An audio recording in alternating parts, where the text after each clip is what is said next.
जब इसके साथ ये है तो क्या इन दोनों के आपस में सब मिश्रण है कि दोनों जीन अलग अलग है?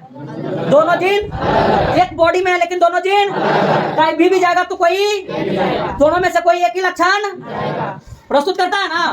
दोनों का लक्षण प्रस्तुत एक साथ में ना होता है, दोनों में से किसी एक का ना होता है। ये बात पहले याद रखो, दोनों में से किसी दोनों है लेकिन दोनों में से किसी और वो जो जाएगा तो वो अपना लक्षण वो लोग प्रदर्शित करेगा कि नहीं करेगा। लेकिन हाँ, इन दोनों में से कैपिटल टी वाला जो है वो स्मॉल टी वाला पे प्रभावी है, तो पूर्ण रूप से प्रभावी है, पूर्ण रूप से प्रभावी है। थोड़ा भी स्मॉल टी का नहीं चल रहा, पूर्ण रूप से किसका चल रहा है? किसका चल रहा है? आपस में सम्मिश्रण नहीं है ना। यानी इन दोनों युग्मक में से कोई एक जीन पार्टिकुलर स्वतंत्र रूप से गमन कर सकता है ना, कर सकता है ना, कोई बांध उनके नहीं है ना। भले इसको जाने का मन होगा तो ही जाएगा, इसको जाने का मन होगा तो इसमें कोई रोक नहीं ना है, बोले ना। दोनों जो है बीज संयोजन हो सकता है ना, यानी हट सकता है ना, बोले ना रे, बंद के नहीं ना रख सकता है, हट सकता है कि नहीं हट सकता है। ब्रीडिंग जो हम उस दिन तुमको बताए थे, ट्रू ब्रीडिंग का मतलब क्या होता है, हम जब थोड़ा सा मेंडल के बारे में पढ़ चुके हैं तो हम जानते हैं कि मेरे पास एगो जो है इस प्रकार का भी बीज आ सकता है, बोले ना। इस बीज में हमको क्या दिख रहा था? लंबा तो दिख रहा था, लंबा, लेकिन क्या जीन के बेसिस पे ये सही में ट्रू है, ओरिजिनल है? ट्रू ब्रीडिंग का मतलब क्या हुआ कि अगर ये भी मेरे पास बीज में प्योर हो और ये भी मेरे पास, यानी दोनों जो लक्षण, दोनों जो गुण है ऊंचाई के लिए जैसे लंबा और बोना का, तो ये इसका प्योर स्टेट है। कौन स्टेट है? जबकि लंबा इससे भी होता है। अगर मान लो बीज के अंदर मेंडल जब भी बीज ले रहे थे, थोड़ा सा सोचना, मेहनत करने के बाद दुनिया में लक कैसे साथ देता है और मेंडल को कैसे साथ दिया वो देखना। कि मेंडल जब बीज लिया ना तो वो प्योर ही उसको मिलता था। क्या मिलता था? प्योर मिलता था, ये मिलता था। तो क्या निकलता था उससे? हमेशा ये निकलता था। अगर मेंडल के बीज में लंबाई को तो ये भी प्रदर्शित करता है, लेकिन ई वाला के साथ अगर मेंडल बाबा ये वाला चीज को प्रदर्शित करता, तब जो इसके पास बीज बनता तो क्या बनता? एगो ये बनता, लंबा बनता, ये टी इससे मिलता तो ये बनता ना, जो लंबा को प्रदर्शित करता। और जबकि अगर यही वाला इसके साथ मिलता तो ये होता, हो जाता ना। मेंडल बाबा फेल होते कि ना हो जाते? होते ना, दिमाग डिस्टर्ब हो जाता कि ना हो जाता। लेकिन मेहनत कर रहा था तो हमेशा जब भी बीज लेता था, कैसा बीज उसको लेता था? उसको मिल चुका था कि क्या मतलब बीज जो होता है ना, बीज के अंदर का जो गुण है वो इस जीन पे जो निर्धारित हो रहा है। तो अगर प्योर जीन का लेंगे, कैपिटल है, तब मेरे पास रिजल्ट ये आया हर एक में। चाहे ये दोनों से क्रॉस कराने के बाद जितना भी बीज बनता सब ऐसे ही ना बनता कि ना बनता। अगर स्टार्टिंग में मेंडल को ये मिलता तो फिर वो जो अपना नियम दे रहे हैं मेंडल लॉ है, वो मेंडल लॉ काम नहीं करता। बात समझ में आया? तो ये दोनों जो आपस में करवा रहा है इसको हम ट्रू ब्रीडिंग बोलते। क्या बोल दिए? क्या बोल दिए? बात समझ में आया? हाँ, चलो। कि मेंडल ने पाया कि F1 विषम युग्म ने जीव कैपिटल टी स्मॉल टी का फिनोटाइप दिखने में बिल्कुल कैपिटल टी जनक के समान है। समझना, अगर इसका लक्षण और इसका लक्षण देखने को मिले तो दोनों का लक्षण क्या है? दोनों का लक्षण, दोनों बीज अपना जो लक्षण दिखाएगा वो लक्षण लंबा वाला ही दिखाएगा। लेकिन क्या जीन के बेसिस पे अलग है? ये जो है ये होमोजाइगस है, ये जो है ये हेटेरोजाइगस है, बोलना। लेकिन दोनों का लक्षण इसलिए उसने प्रस्ताव किया कि प्रस्ताव यानी वो अपना बात बोला, यानी अपने बात को जग जाहिर किया कि असमान कारकों के, असमान कारक मतलब जीन, कारक मतलब यानी असमान जीनों के जोड़ों में से कोई एक दूसरे के ऊपर क्या होता है? क्या होता है?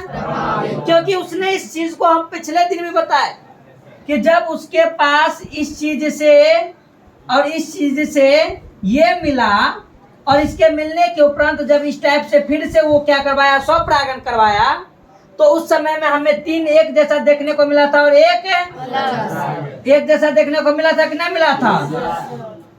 ऐसा था और ऐसा था, ये 3 को ऐसा था और एक ऐसा था ना। तो उसमें क्या देखा कि इसका मतलब इस वाले में, पहले वाला में कैपिटल टी जो है वो स्मॉल टी पे क्या प्रभावी है, और स्मॉल टी का कैपिटल टी के ऊपर कोई चलता उलता।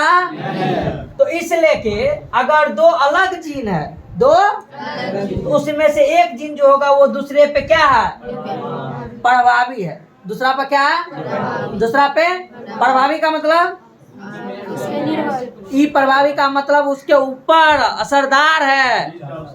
जैसे तुम्हारे ऊपर हम कौन सी है, प्रभावी है। प्रभाव का 2 वर्ड होता है।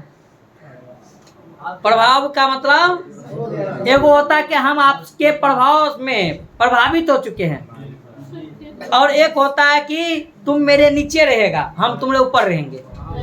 डोमिनेंट उसी को बोलते हैं, उसी को क्या बोलते हैं, तो वही वाला यहाँ पर बोला कि कैपिटल टी स्मॉल टी के ऊपर में डोमिनेंट है।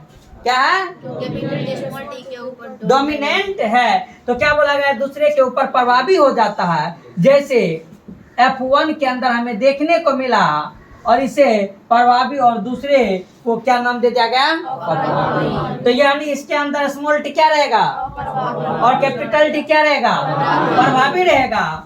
और इस प्रयोग में कैपिटल टी लंबाई का कारक, स्मॉल टी बोना के कारक के ऊपर में प्रभावी हो जाता है। जिन अन्य लक्षण युग्मों का उन्होंने अध्ययन किया वहां भी यही उसने देखा। यानी सिर्फ एगो में इसने ऐसा नहीं देखा, ये जितना भी प्रयोग अलग अलग किया, कौन, मेंडल। अभी जैसे लंबाई को लेके ना किया, तना के लंबाई को लेके ना, फूल के रंग पे भी कर सकता था, बीज के रंग पे भी कर सकता था। यानी जितना और भी एक्सपेरिमेंट ये करता, सब एक्सपेरिमेंट के अंदर उसको कुछ इसी प्रकार से देखने को मिला, कुछ इसी प्रकार से उसको देखने को। बोलो बात समझ में आया? हम क्या बोले, बात समझ में आया? तो अब जाके प्रभाविता और अप्रभाविता की संकल्पना को याद रखने के लिए यही सुविधाजनक और तर्कसंगत होगा कि बड़ा कैपिटल जो है छोटे अक्षरों के प्रयोग किया जाए। छोटा के लिए स्मॉल को छोटे के लिए और कैपिटल को बड़े के लिए प्रयोग किया जाए। लंबे के लिए जैसे कैपिटल टी और बोना के लिए हम किसका प्रयोग, स्मॉल टी का। स्मॉल टी का ही करेंगे, डी का, क्योंकि हम कर सकते हैं। अगर कैपिटल डी लेते तो उस जगह स्मॉल डी लेते, इसी लंबाई को बताने के लिए। लेकिन अब कैपिटल टी के सामने में जब हम स्मॉल डी किसी और स्मॉल वर्ड को ले लेंगे तो हमारे लिए वो थोड़ा सा क्या हो जाएगा, कंफ्यूजन हो जाएगा। क्या हो जाएगा? अभी जैसे कैपिटल टी जो है वो एक लंबाई को सुनिश्चित करवा रहा है, तो हम समझ रहे हैं कि उसके अगेंस्ट स्मॉल टी जो है वो बोना को दिखाएगा। किसको दिखाएगा? किसको दिखाएगा? बोना को। और बोला गया कि प्रयोग ना करें, क्योंकि यह याद रखना क्या रहेगा, कठिन रहेगा। यह याद रखना कठिन रहेगा, इसलिए कि बोल दिया गया वो भी कि हम जानते हैं कि सामने में जो आदमी सब बैठा है वो आकल बाकल है, उसको दिक्कत होगा। इसलिए कि आराम बला का कि कैपिटल टी और डी एक ही जिन लक्षण के एलील है या नहीं है, तो हम बोलेंगे ये नहीं है, क्योंकि कैपिटल टी के साथ कौन रहना चाहिए, तो दोनों एक दूसरे का एलील कहलाएगा। दोनों एक दूसरे का समयुग्म जी मामलों में एलील क्या होते हैं? जैसे कि या तो वो अगर एलील कैसा होगा तो वो क्या होगा, वो कैपिटल टी और क्योंकि कैपिटल टी स्मॉल टी पौधा एक लक्षण मतलब किसको दिखा रहा है, किसको, ऊंचाई को नियंत्रक जीन के लिहाज से कैसा है। तो इसलिए क्या हम बोलो इसको हेट्रोजाइगस एलील बोलेंगे कि नहीं बोलेंगे? क्या बोलेंगे? अगर हमारे पास ये रहेगा तो हम इसको कैसा एलील बोलेंगे, होमोजाइगस एलील। क्या बोलेंगे? ये होमोजाइगस भी है, और अगर दोनों का जीन एक ही लोकस पे है तो ये दोनों आपस में एलील कहलाएगा। क्या कहलाएगा? तो ये होमोजाइगस एलील कहलाएगा। और अगर ये ऐसा रहता तो हम इसको क्या इसके नाम से जानते हैं, हेटेरोजाइगस एलील, क्योंकि ये भी ऊंचाई को ही दिखा रहा है और ये भी, लेकिन इसके अंदर दोनों जीन और इसके अंदर दोनों जीन समान। ठीक, तो इसलिए के और विषमयुग्म जी कहते हैं अतः इसे एकल संकर मोनोहाइब्रिड के नाम से जाना जाता है। और टी और स्मॉल टी के बीच क्रॉस संकरण क्या कहलाता है, एकल संकर मोनोहाइब्रिड क्रॉस। क्यों? क्योंकि इसके अंदर सिर्फ एक लक्षण के बारे में हम देखें। कितना के बारे में? किसके बारे में? हम पौधा के किसी एक लक्षण के बारे में जाने ना। इसके अंदर जब भी हुआ एक जीन की घटना को प्रदर्शित किया गया है ना, तो हम इस टाइप के क्रॉस को क्या बोलेंगे, मोनो। मोनो मतलब एक, हाइब्रिड मतलब संकरण, यानी और जीन यानी एक जीन वाले संकरण को प्रदर्शित किया। किससे? एक जीन, जिसमें हम ये प्रदर्शित किए कि कैपिटल यानी लंबा पौधा के साथ प्योर लंबा पौधा के साथ प्योर बोना पौधा को मिलाने के बाद हमारे पास जो नई पीढ़ी आएगी, उस नई पीढ़ी के अंदर जो जीन होगा वो कैसा आएगा, वो फिर आगे जाके वो पीढ़ी कैसा जीन प्रदर्शित करेगा। हम अभी तक में यही ना सीखे, बोलना। हाँ, यहाँ तक में अब हमारे पास जब आगे के बारे में बात करते हैं तो लिखा क्या है कि इस प्रेक्षणों यानी इस ऑब्जर्वेशन के बेसिस पे, यानी मोनोहाइब्रिड संकरण के बेसिस, एक जीन संकरण के बेसिस पर जो हम पढ़े हैं से कि प्रभावी जनकीय विशेषक की अभिव्यक्ति बिना किसी प्रकार के सम्मिश्रण से ही F2 पीढ़ी में हो जाती है। हम यह निष्कर्ष निकाल सकते हैं कि जब अर्धसूत्रण यानी मियोसिस कोशिका विभाजन हुआ होगा तो उस कोशिका विभाजन के समय लंबे और बौने पौधे युग्मकों का उत्पादन करते हैं। एगो बात याद रखना, मेंडल का तर्क शक्ति इतना पहले से मजबूत था कि अर्धसूत्रण के बारे में बाद में जाके वैज्ञानिक खोज खबर किया कि युग्मक के अंदर या जो क्रोमोसोम का सेट होता है उसके अंदर अर्धसूत्रण विभाजन भी होता है, यानी क्रोमोसोम 46 से 23 भी होता है। ये बाद में पता चला, लेकिन इसके बारे में मेंडल पहले ही नॉलेज दे दिया था। जब वो चीज़ के बारे में बोला था ना, तब कैसे तो सुनो, जब वो ये बात बोल रहा है कि कैपिटल टी एक बीज के अंदर है और एगो बीज प्योर वाला जो है वो क्या है, स्मॉल टी है, तो नया जो बीज बन रहा है तो उस नया बीज के अंदर ये कैपिटल टी और ये स्मॉल टी, यानी ये सेट में है ना रे, इसमें से क्या हुआ रहा, तो इसका क्या मतलब अर्धसूत्रण हुआ होगा ना, ये पहला आधा बटा होगा ना। ऐसा तो नहीं है कि ये प्योर आपस में मिल रहा है, ऐसा है भी नहीं है ना। इसका क्या मतलब कि इसका आधा और इसका ये आया है तब ना ऐसा बना है, बोलना। इसमें कोई दिक्कत नहीं ना। हम क्या बोले समझ में आया? तो मेंडल को ये चीज वो तो कर रहा था खेला बेला वो, लेकिन बाद में जाके पता चला कि अर्धसूत्रण विभाजन नाम का भी कोई चीज होता है, कोशिका के अंदर होता है। और किस टाइप के कोशिका में अर्धसूत्रण विभाजन किस टाइप के कोशिका में होता है, बोले ना। रोकी वीडियो रोक वीडियो। यहाँ पर किसका विभाजन हो रहा है? युग्मक का हो रहा है ना। तो ये युग्मक का अगर यहाँ पर सेट है तो इसके अंदर अर्धसूत्री विभाजन होगा तब ना ये युग्मक ईगो इसका आएगा, इसके अंदर होगा तो ये इसके अंदर आएगा। पहले वाला चीज को याद रखो तो समझ में दुगुना आएगा, ज्यादा नहीं, दुगुना 3 गुना समझ में आएगा। तो याद रखना, इलाज कर देंगे, भयानक इलाज चलेगा। तो उसके अंदर वही बोला कि जब अर्धसूत्री विभाजन होगा तो कोशिका विभाजन के समय लंबे और बौने पौधे उन दोनों का युग्मकों का उत्पादन करते हैं। तो जनकीय जोड़े के दोनों जोड़ा एक साथ है, ये एलील है, हाँ या ना। तो क्या बोला गया, उत्पादन करते हैं। तो जनकीय जोड़ों के एलील एक दूसरे से क्या होके, एक दूसरे से, बात समझ में आया? कैसे ये दोनों सेट है ना रे, इसमें से एक आएगा ना, तो इसका मतलब ये अलग होगा कि नहीं होगा।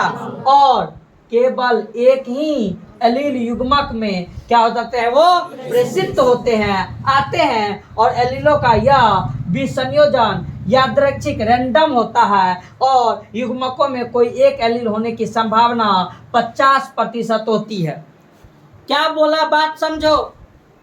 बहुत आसान चीज है, लेकिन बहुत गोबर गणेश के दिमाग में जेबे न करेगा ये बात कि यहाँ पर जो सेट है कैपिटल टी, इस कैपिटल टी में यहाँ पर जो आएगा तो ये आ सकता है और दोनों में से ऐसा तो फिक्स नहीं है कि दोनों आएगा, ऐसा फिक्स है। ये भी आने का 50% और ये भी आने का, और दोनों में से कोई भी आ सकता है। हम डिसाइड नहीं कर सकते कि कौन आएगा, हम डिसाइड। जैसे मान लो कि एक्स और वाई दोनों क्रोमोसोम है, अब वहां पर उसका जो हो रहा है रेंडमली और जो आएगा संतति के अंदर वो एक्स और वाई में से कुछ भी आ सकता है। हम ठेकेदारी लिए कि कौन आएगा, वो दोनों में से कुछ भी आएगा। और ये दोनों बोले एलील है कि नहीं आपस में, इन दोनों एलील में से कोई एगो एलील बोला आएगा कि नहीं आएगा, और आने का चांस एगो का कितना प्रतिशत। और ये रेंडमली हो सकता है ना, अपने मन से हो सकता है ना। ऐसा तो नहीं है कि हम खींचेंगे या तुम यहाँ पे घुस जाओ, ऐसा नहीं है ना। तो वही वाला बात यहाँ पे बोला गया कि युग्मकों में कोई एक एलील होने की संभावना कितना 50, और ऐसे संकरण प्रयोगों के द्वारा सत्यापित हो चुका है, और इस प्रकार लंबे कैपिटल टी पौधे के युग्मकों में कैपिटल टी एलील और बोने स्मॉल टी पौधों के युग्मकों में स्मॉल टी एलील होता है। उसको हे रे क्लास से बाहर निकलो रे, हे रे सुनी, रोको तो वीडियो, ऐसे ही सबने मान लीजिए, फंस रही है आके घर पे टंडेली देगी कि कौन सी बोला गया कि युग्मकों का एलील होता है निषेचन के समय। ये दो एलील निषेचन के समय कैपिटल टी एक जनक से, कैपिटल टी अपराग के माध्यम से, मतलब कैपिटल टी एक जनक से हो सकता है, वो किसके माध्यम से, हम किसके बारे में भी पढ़ रहे हैं, पौधा के बारे में। तो इसके लिए जो लैंगिक वाला जो जनन भाग होगा या तो प्राकोष और स्त्री केसर, इसी के बीच में ना होगा। तो इन दोनों के बीच में जो होगा खेल बेल, तो कैपिटल टी एक जनक पराग के माध्यम से और स्मॉल टी दूसरे जनक से, किसके माध्यम से, अंडा के माध्यम से आकर बोलो क्या करने का काम करेगा, युग्मन कारक के ऐसे युग्मनजों जैगोटों का क्या करेगा, निर्माण करते हैं, जिनमें एक कैपिटल टी एलील और दूसरा स्मॉल टी क्या होगा, एलील। बोलो ये बात समझ में आया? कुछ नहीं है, सिंपल सी बात है। दो गो सेट बताया ना, दोनों सेट में से एगो करके आएगा ना, दोनों सेट को एलील के नाम से जाने, उसमें से आने का चांस 50% है, तो वो उस रूप में दोनों सम्मिलित होगा कि नहीं होगा। इतने चीज है ना रे, उसी चीज के बारे में व्याख्या कर रहा है। और आकर युग्मन करके ऐसे युग्मनों को हम क्या करते हैं, जैगोट का निर्माण, जिनमें एक टी और दूसरा स्मॉल क्या होंगे, एलील होते हैं। दूसरे शब्दों में संकरों में यानी हाइब्रिड जो बनेगा, उस हाइब्रिड में क्या आया, बीच में आया कि नहीं आया, क्योंकि इन संकरों में क्या है, दोनों विपरीत है ना रे, एगो लंबाई के लिए एगो बोना के लिए विपरीत है ना। विपरीत कैरेक्टर को विशेषकों के एलील है। इन पौधे को हम कैसा पौधा कहेंगे, कैसा पौधा, किसके बेसिस पे विषम जी बोले हैं, क्योंकि इसके पास कैपिटल टी के साथ कैपिटल टी के साथ, इसलिए कि हम इसको क्या बोले हैं, क्या बोले हैं, बोले इसमें कोई दिक्कत नहीं ना। कहा जाता है पन्नेट वर्ग नामक आरेख, एक व्यक्ति था जिसका नाम था पन्नेट साहब। क्या नाम था, वो बोला कि इस चीज को प्रदर्शित करने के लिए एक पन्नेट, एक वर्ग बनाइए। क्या बनाइए, जिसको पन्नेट वर्ग का नाम रखा गया। और पन्नेट वर्ग के अध्ययन के सहायता से जनकों द्वारा युग्मकों का उत्पादन और युग्मनजों जैगोट का निर्माण और F1 और F2 संतति पादपों को समझाया जा सकता है। किसके द्वारा, किसके द्वारा? यानी इसी चीज को हम पन्नेट वर्ग के ऊपर प्रदर्शित करके और इस चीज को क्या कर सकते हैं? समझा सकते हैं। इसे ब्रिटानिकी अनुवांशिकविद रेजिनाल्ड सी पन्नेट जो वैज्ञानिक था उसने इस चीज को क्या किया? विकसित किया। और यह आरेख अनुवांशिकी संकरण प्रयोगों में सहायता के सभी संभाव्य जीनोटाइप की गणना करने के लिए बनाया गया। जैसे कि अभी तो हम लोग क्रिस क्रॉस ना कर रहे हैं, ये वाला चीज को क्या बोला गया? Criss cross. इसको ऐसे मिलाओ, लेकिन इसमें अगर ज्यादा आ जाएगा तो ये हमारे लिए थोड़ा दिमाग के लिए दही का काम करेगा, ठीक? तो इसलिए कि ये क्या बोला गया कि पन्नेट वर्ग, चकरबोर्ड इसको बोलते हैं। हिंदी में क्या बोलते हैं? जैसे चकरबोर्ड कुछ नहीं है ही है, तुमने बुक में भी सामने में दिया हुआ है, इसी चीज को हम क्या बोलते हैं? चकरबोर्ड। ये तुम्हारे पास एक स्क्वायर है, ये स्क्वायर है, इसमें क्या बोला गया कि लंबा को प्रदर्शित करने के लिए यहाँ पे कैपिटल टी है, बोलना। यहाँ पे ई लंबा को प्रदर्शित किया, किसको प्रदर्शित किया? और ये जो है ये किसको प्रदर्शित किया? इसमें कोई दिक्कत? ये वो चकरबोर्ड बना, चार बना है ना, इसमें बोला कि एगो युग्मक, लंबा वाला युग्मक को कैपिटल टी और सूत्रण करने के बाद हम लिख सकते हैं ना, इस स्मॉल वाला को स्मॉल टी लिख सकते हैं ना, बोलना। ये दोनों तो लिखा गया युग्मक, अब इन दोनों के बीच में मिलन हुआ तो बोलो ये बना, बोलना। एक बार इसके साथ इसका मिलन होगा तो बोलो ये बनेगा, एक बार इसका इसके साथ मिलन होगा तो ये बनेगा, और एक बार इसका इसके साथ मिलन होगा तो ये बनेगा, बोले ना, बना कि नहीं बना? तो यहाँ पर कैपिटल टी इससे मिला एक बार तो ये बना, ये इससे मिला तो ये बना, फिर ये इससे मिलेगा तो ये बना, ये इससे मिलेगा तो ये बना। तो यानी इसे समझना थोड़ा क्या होगा? आसान। न समझा? ये दोनों लिखा हुआ है, ये दोनों लिखा हुआ है, एगो को पकड़ो, इन दोनों से मिलाओ, इसको पकड़े तो इससे, इसको पकड़े तो इससे, हुआ, हो गया ना। अब ये बचा, इसको भी इससे करवाएंगे ये बना, इसको भी इससे करवाएंगे ये बना, आसान है ना। तो इससे जो बीज बना वो भी लंबा, इससे जो बना, तो ये कौन सा जनरेशन था? हाँ, अब F1 पीढ़ी को ही फिर से क्या करवाए? स्वपरागन, बोले ना रे। F2 पैदा करने के लिए हम लोग किए थे स्वपरागन, बोल ना किए। इसके अंदर जो हम लिखे गैमेट को, युग्मक को, तो कुछ इस प्रकार से लिखे। इसको भी अगर लिखेंगे आश्रितन विभाजन के बाद तो ऐसे लिखेंगे।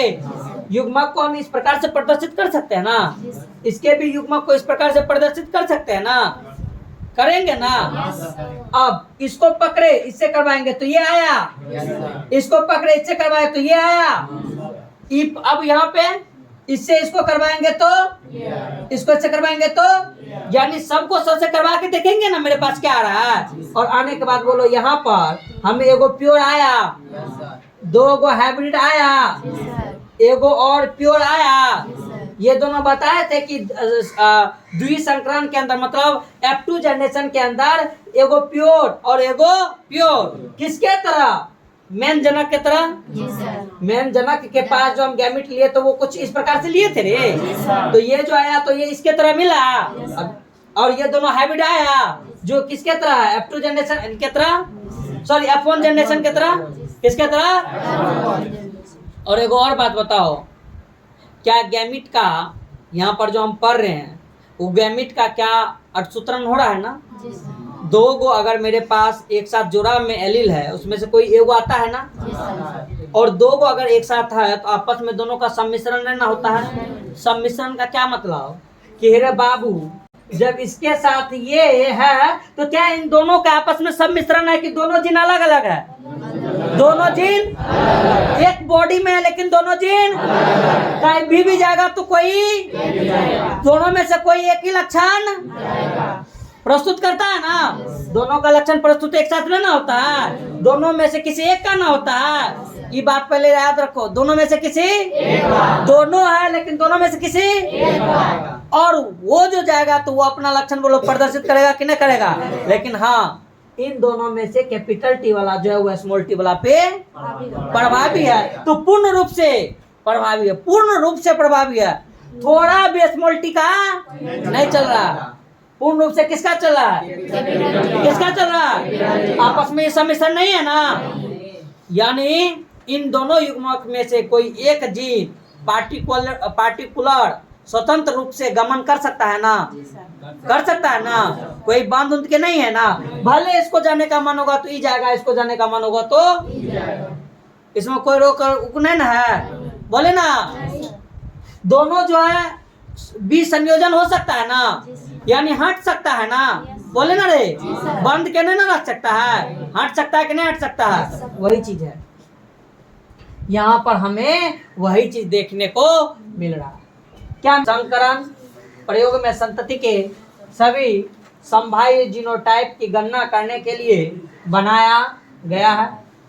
सभी संभाव्य युग्मकों को सबसे ऊपर की कतार में बाईं तरफ बोला है। कैसे हम उसके अंदर बना के उस चीज को लिखेंगे, तो क्या बोला है कि युग्मकों को सबसे ऊपर की कतार में बाईं तरफ के स्तंभों में दोनों तरफ लिखा जाता है। सारे संभाव्य संयोजन का प्रतिरूपण नीचे के वर्ग के बक्सों में क्या गया, यानी गैमेट को लिखने के लिए डब्बा के ऊपर में प्रदर्शित करेंगे, और उन दोनों के बीच में मिलने के बाद जो भी नया चीज बनेगा उसको किसके अंदर जितना भी संभावना वाला संयोजन है, मिल के आने वाला संभावना है, उसका प्रतिरूपण नीचे के वर्गों के बक्सों में क्या गया है, और सारे का सारे आरेख एक वर्ग के ही शकल में है। यानी एक जैसा ही वर्ग है सबके लिए, युग्मक जो भी बनेगा, लेकिन वर्ग तो एक जैसा है ना, उसमें तो कोई बदलाव नहीं ना है। तो वो चीज बोला गया है। पनेट वर्ग में जनकीय जो होता है, जनक जिसको बोलते हैं, लंबे यानी कैपिटल टी नर, बोना के लिए स्मॉल टी मादा, पौधे और इनके द्वारा उत्पन्न युग्मक को F1 capital T small T संतति पीढ़ी में दर्शाए गए हैं। Capital T small T genotype के, यह जीनोटाइप है ना, और इसका लंबा कहलाना इसका क्या कहलाएगा, जीनोटाइप। इस बात को चोबो पकड़ो कि कैपिटल टी और स्मॉल टी कह दिए तो इसका क्या मतलब हुआ, और बोल देते इससे जो बनने वाला लंबा है वो क्या हो जाता है। तो जीनोटाइप F1 पौधे स्वपरागित है, पौधे देखे थे ना F1 में तो स्वपरागित करवाया, और F1 पीढ़ी के नर और मादा, नर कहाँ से आया और पराग मादा के घोतन से। यहाँ पे गलत लिख दिया है, नर में ये होता है, गलत है थोड़ा सा। हाँ, और उन दोनों के लिए क्या यूज किया गया है, देखो हम वहाँ पे नर और मादा यूज नहीं करते हैं।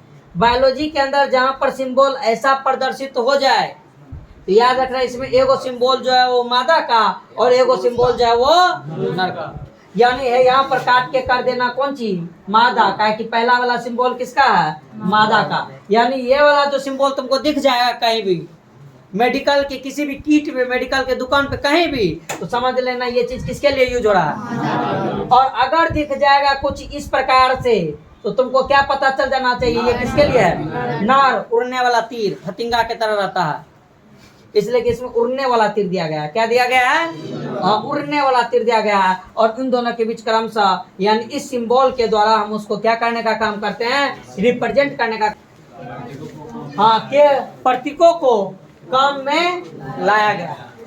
Genotype capital T small T के F1 पौधे स्वपरागित हुआ था ना आपस में दोनों का, तो स्वपरागन हुआ ना, स्वपरागित किए जाने पर बराबर संख्या में कैपिटल टी या स्मॉल टी और युग्मक उत्पन्न होते हैं, जबकि निषेचन होते हैं तो जीनोटाइप कैपिटल टी के प्राकणों के द्वारा जीनोटाइप कैपिटल टी और स्मॉल टी के अंडों को परागित करने की संभावना कितना प्रतिशत होगा कि नहीं होगा। F1 जनरेशन में मेरे पास ये आया, लेकिन निषेचन के वक्त या तो ये जा सकता है या तो दोनों का चांस कितना, साथ ही जीनोटाइप स्मॉल टी के प्राकणों को अगर कैपिटल टी और जीनोटाइप स्मॉल टी के अंडों को परागित करने के लिए भी संभावना कितना, दोनों कंडीशन में वही है। अरे इन दोनों को अगर हम बोल देंगे इसके साथ निषेचन करवाना इसका, तो दोनों के साथ जाने का संभावना कितना, या इसको बोल देंगे इसके साथ करना तो कितना, तो इसमें कोई दिक्कत नहीं ना, बस लिखा हुआ है वही चीज को कि 50% संभावनाएं रहती है। संयोग आधारित यानी वो संयोग पे डिपेंड करता है, रेंडमली कुछ भी हो सकता है। निषेचन का परिणाम यह होता है कि परिउत्पन्न जैगोट जो बन रहा है वो जैगोट कैसा हमें बना F2 जनरेशन में, ऐसा बना ना रे, नहीं बना। जब F1 जनरेशन में मेरे पास ये आया और इन दोनों को जब आपस में क्या करवाया गया, निषेचन करवाया गया, तो मेरे पास जो अब गैमिट बन रहा है वो गैमिट क्या इस प्रकार का नहीं बन रहा है, बन रहा है। तो अब की बार जो हमारे पास नया चीज आया वो या तो ये आया, या तो ये आया, या तो F2 जनरेशन में ये ना आया, तो हम उस चीज को जीनोटाइप हो सकता है। यानी जब उस टाइप के जीनोटाइप को हम क्या किए, ह्यूमर के रूप में मिलाए, तो हमारे पास कुछ इस टाइप का जीनोटाइप आ रहा है कि नहीं आ रहा है ना। किस जनरेशन में, और ये किस जनरेशन में, F1 जनरेशन में सिर्फ कैसा पौधा आया, लंबा की कोना, जबकि F2 में 3 को लंबा और लक्षण पर रूपी ना। और जिन पर रूपी में अगर बात किया जाएगा तो एगो प्योर जनक का लंबा, दूगो इम्प्योर जनक का लंबा और एगो प्योर जनक का बोलना। आया कि ना आया, इतना चीज सीखे ना, बोल।